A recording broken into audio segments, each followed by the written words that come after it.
So it sounds like for this particular sound, we need to go an octave up on this one.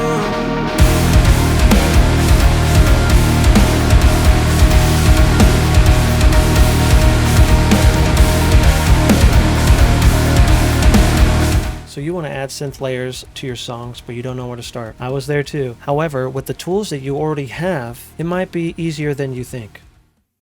The first thing that I want is like an arpeggio pluck, and the second thing that I want is some sort of pad. Okay, so the first way is just using a preset. And so inside of Ableton, I'm going to go to Instruments, and like I said, I want some sort of pluck, and so I'm literally going to search for pluck. And we're going to go through these sounds to see what sounds the closest to give us a good starting point.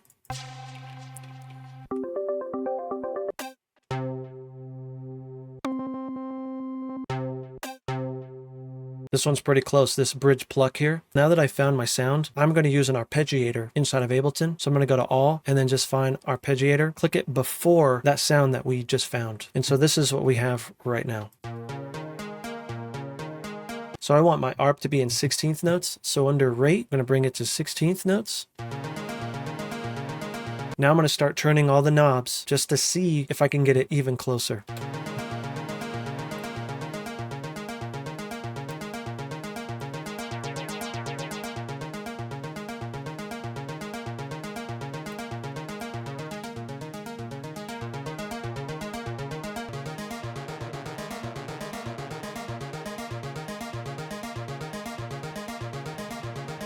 Okay, so now that we have it close, let's listen in context to see if it sounds good with everything.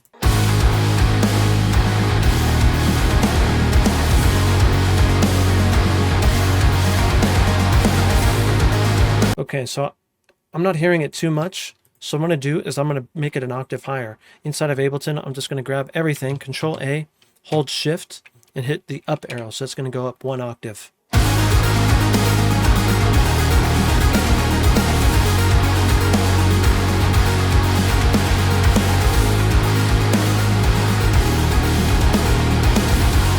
Sounds pretty good. I want it to be a little bit wider. Now we can come in here and start to see if we can make it wider. Given these parameters in here, there's a lot going on. And if it's too intimidating for you, there's a free plugin and it's literally called Wider. So here's the plugin here. This is by Polyverse, Infected Mushroom Wider. And it literally does what it says. And so you have 0% to 200%. And this is just your width here. And so I'm going to play it again in context and then we're going to turn up this wider plugin here.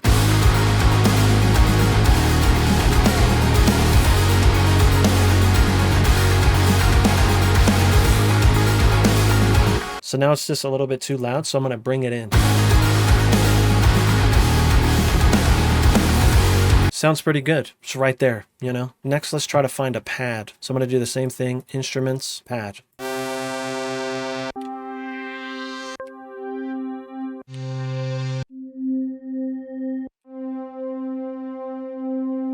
So I like this analog soft pad. I'm going to bring it into my pad chords here. And right away, I'm going to hear what it sounds like.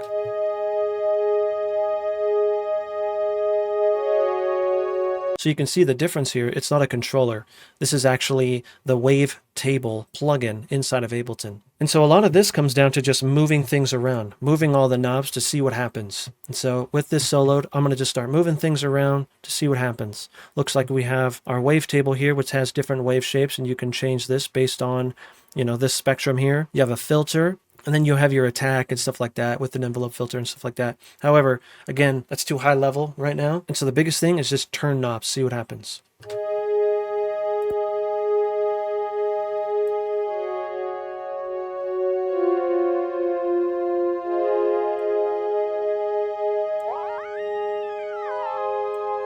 Okay, so it looks like you have two oscillators in here, which is basically just sound. Sound 1, sound 2. What type of sound is sound 1? And what type of sound is sound 2? You can see here you have your different things here. But again, don't worry about that too much. Just start moving things around.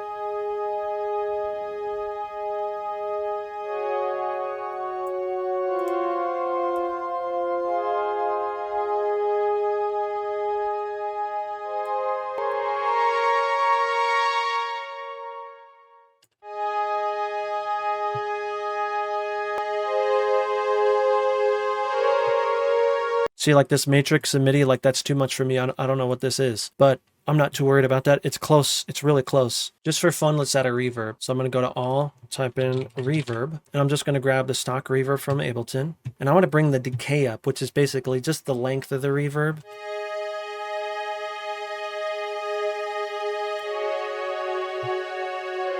Again, everything that you put in there, start turning knobs, see what it does, you know?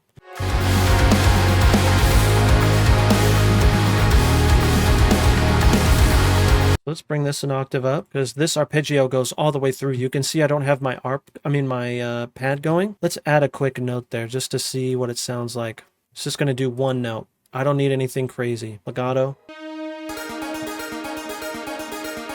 As you're doing this, you're going to start to hear maybe a note change possibility.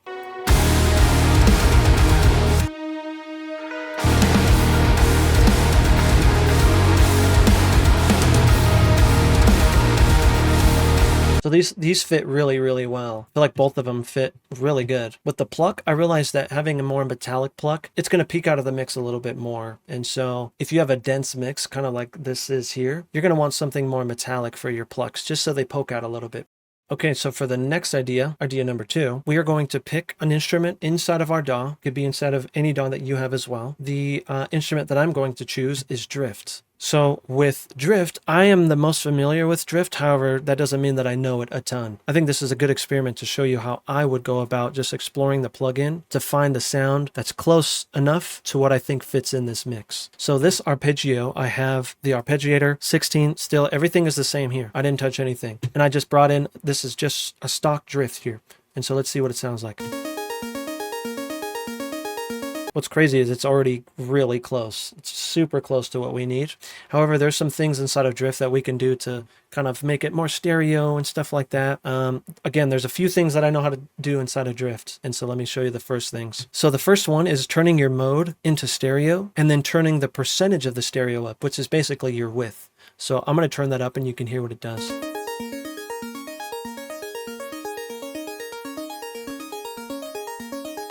Awesome, that's already like super close. Now let's just start turning knobs to see what happens.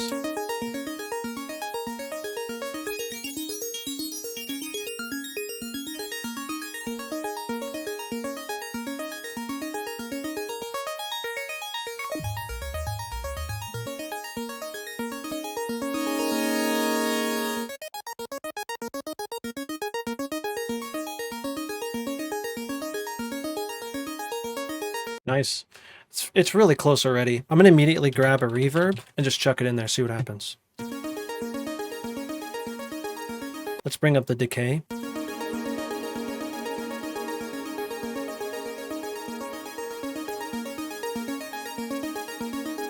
Nice. Next thing that we can do is inside the arpeggiator. Let's start turning knobs and moving stuff around there. There's some things that I really like inside of the arpeggiator. And so the first thing that I usually do is I'll do random once.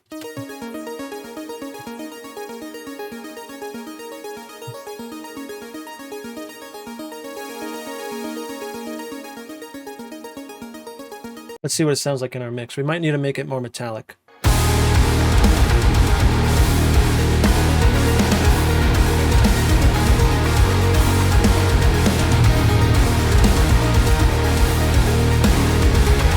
Let's say that we wanted to make it more metallic. The first way that I would go about doing it, again, if I'm just like, I don't know what all this stuff does. I don't know. I'm just going to grab, I don't know, let's do a saturator here. So I'm going to put it before the reverb.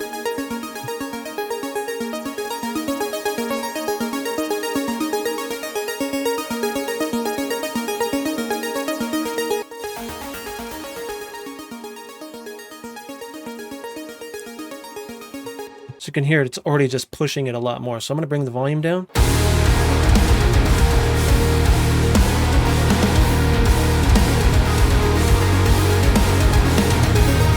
Okay, so we're going to do the same thing with our pad. I'm going to use drift again. So right now this is what our pad sounds like. Pretty boring, right? I'm going to immediately start to do the things that I did on my arpeggio. Bring the mode up to 100. Then I'm going to bring my attack and just start to mess with these things. I want it to kind of like swell in, and that's that attack knob here. So you can see when I move this is here showing you like this is how long it's going to take before it reaches its peak.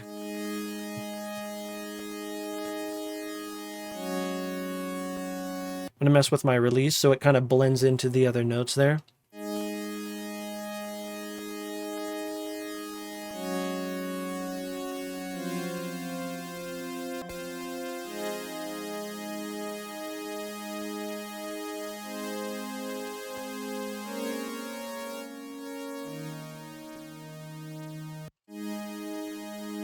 So you can see here, so with oscillator 1 or sound 1, you have sound 1 and your sound shape basically, but this goes all the way here. So this is going to be the envelopes for sound 1, and this is going to be the envelopes for sound 2. And so that's why, again, just move things around. You're going to start to see like, oh, there's a 2 there. Oh, this is OSC 2. Okay. So I'm assuming this is kind of messing with this here. That's not bad.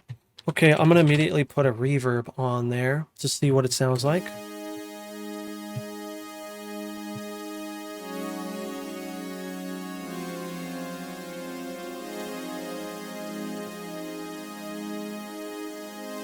All right, let's listen in context. So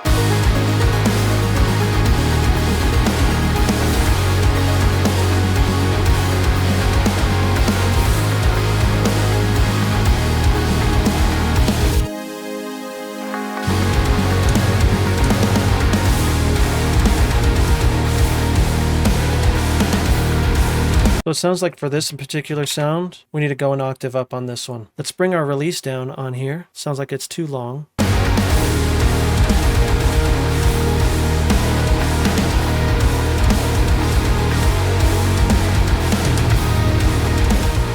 And so just playing around with drift until you understand it. That's what it is. There's plenty of tutorials on how to use it exactly, but this is my approach, and just kind of experimenting, exploring, seeing what things do. Then you can go to the tutorial and be like, ah, okay, these make a lot more sense now.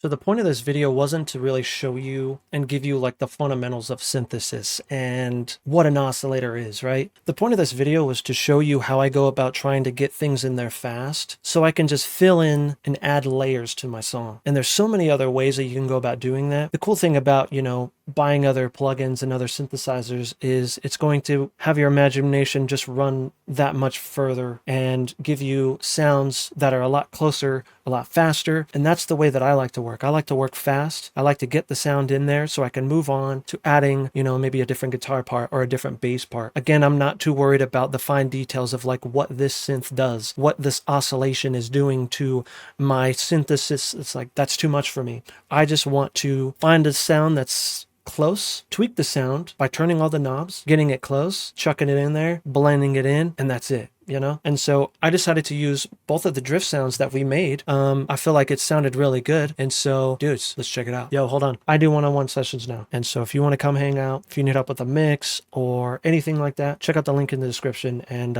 let's hang out.